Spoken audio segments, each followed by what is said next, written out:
part 2 of the story. I was annoyed was an understatement, but I sucked it up. I still had 2 friends who were going child-free and had no intention of changing any plans.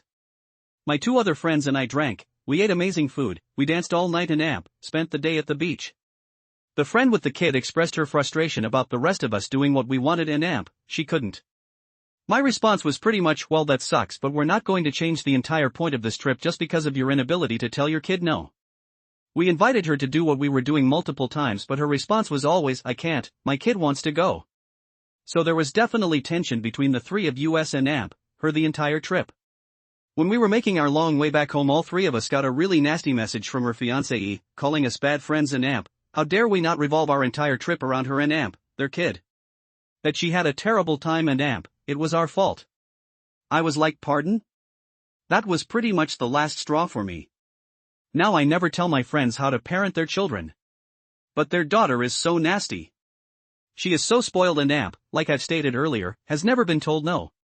So you can understand how entitled this child is. My other friends are a lot more reasonable when it comes to their children. Their children are polite, have a general understanding about boundaries and they behave really well for 8 to 10-year-olds. My text back to him was pretty much, we made these plans a year in advance. Expecting us to be fine with the fact that you guys dropped it on us that your child was coming a week before we were leaving and then expecting us to change everything and cancel all of our plans because you guys can't tell your kid no, is not fair to us. At all. That is a you problem. Not ours. I'd understand if something came up and she had no choice but to bring her kid. It happens, people cancel. But that was not the case.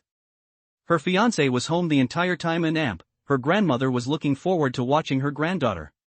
But her kid freaked out about not being allowed to go on the trip and they couldn't tell her no. Now her and her fiancé are stressed. Were we in the wrong here?